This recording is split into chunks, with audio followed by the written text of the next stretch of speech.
So when it comes to your list of clients, do you have all of your eggs in one basket, or is your clientele a diverse list of business owners?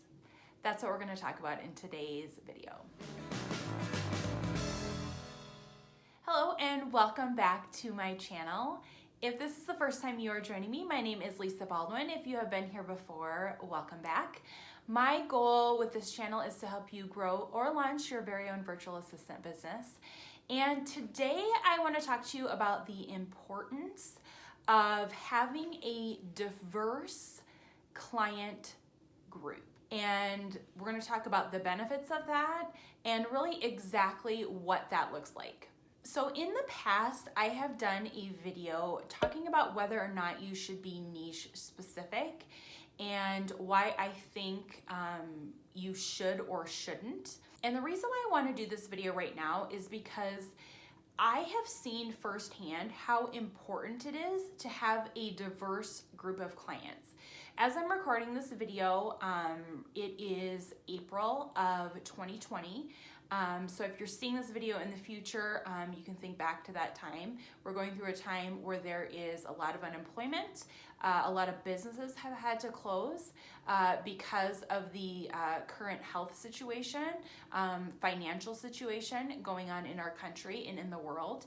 And now more than ever, it's more important to not rely on one specific industry, one specific client type to maintain your virtual assistant business. So the reason why that's really important is because if you would lose a client during this economic kind of shift in things, or just really any time in your virtual assistant business, you can still rely on the other clients that you have to maintain your business while you find a replacement if need be for that particular client. So let's talk about what diversifying your client kind of portfolio looks like. The first way to diversify is to make sure that your clients are all in different industries. Now, a lot of times it's going to be a conflict of interest anyway if you're working within the same industry, so that's another thing to also keep in mind, but you want to be industry diverse. The second way to diversify is to work with clients who have different sales platforms. So for instance, you might work for clients that have like a brick and mortar type business that sell in person. So that's one business type. The second is an online business type where all of their sales are done through the internet. Another option is to work for someone who has a multi-level marketing business, because a lot of times too that can be done online, or they can honestly they could take orders in person, online, over the phone. That's actually a very, very diverse group of people. And another thing to consider are different personality types. And that might not be something that you would think of right offhand, but you don't really want to work with the same personality type all the time. And the fourth way to diversify is to have clients that give you a bunch of different tasks. Because what that'll do is that will help to eliminate boredom. That's going to help to increase your skill set, and it is going to expand your knowledge of whatever particular industry those people work in. Let me tell you how diversifying my business, especially right now in April of 2020, has been very, very helpful to me. So during what's going on right now with the COVID-19 coronavirus thing that's going on, I have had some clients that have had to temporarily close their business, or with the type of business that they have, they're kind of at a standstill.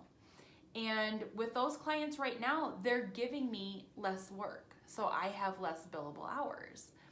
But at the same time, what I'm seeing are my clients that have online businesses, my clients that are in multi-level marketing, specifically those that have some sort of health or wellness type product, those businesses are thriving right now.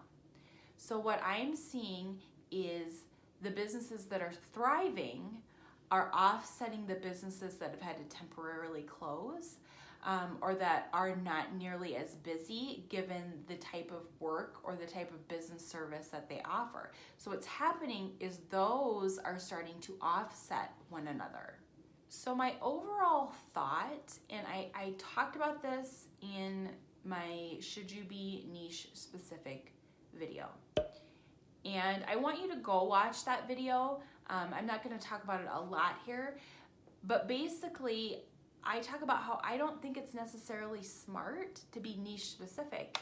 And right now, I think if you're niche specific, if you're in the right niche, you're doing really, really well. And if you're in the wrong one, your business is probably not doing very well. If you, for instance, are only working with people in the travel industry right now, that probably isn't a very good feeling. If you are working with people that are solely in like the online marketplace right now, you're probably doing really well. You're not as concerned about how your VA business is going to withstand the next few months. And so now more than ever, it's important to have a very diverse client type. A couple of other things I also want you to think about. When you have a broad client base, you can actually be a connector between those businesses. And what I mean by that is if you have business A over here that maybe needs the service of business B over here or vice versa, you can be the middleman. You can connect those two, and what that does for you is that actually increases your value. So you may not necessarily see additional income from that, but if your clients can see you as a connector, that actually makes you more valuable to them. And when you're more valuable, they're willing to pay a higher price for your services. One more thing to think about too is evaluate your clients. And I want you to dig a little deeper and go one step further and think about your clients' or their customers. Are they depending on one specific industry for their business? Because what that can do is that can trickle down too, if you think about it that way.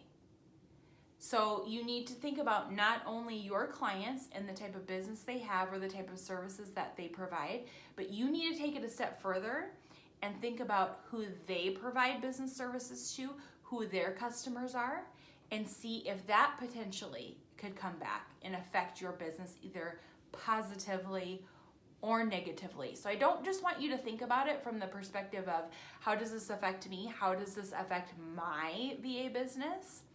But think about it as to how does this affect my clients? How does this affect their business? And is that going to have a trickle-down effect to my virtual assistant business? You need to make sure and have a diverse, broad set of clients, because if you lose one over here, you need to rely on these others over here to help maintain your business while you replace this one if need be, or if you need to put them on a break for now because they don't have business coming in, if they've had to temporarily close, or the type of business that they have just isn't producing income at this point. If you need to put them kind of on the back burner for a little bit, you have businesses over here that are thriving in the meantime and are going to provide constant income for you. So if you found this helpful, please hit the like button. If you had an aha moment, please put it in the comments. And as always, I will ask you to subscribe and ring the bell. I am here every Tuesday, as long as I'm healthy, which is the plan. I am here every Tuesday at 10 a.m. Central Time, bringing you a new video to help you grow or launch your very own virtual assistant business. As always, in the description, I will provide a link to all of the free resources that I have. If you're looking to start a VA business right now, I have a 3-day kind of crash course, e-course that you can take to help you evaluate if now is a good time for you to start a VA business, or if a virtual assistant business is right for you. So I encourage you to sign up for that if it's something that you're considering. Again, it is 100% free. You just type in your email address and I shoot out those videos to you for the next 3 days. So again, if you like this video, give it a thumbs up. Otherwise, I will see you in next week's video.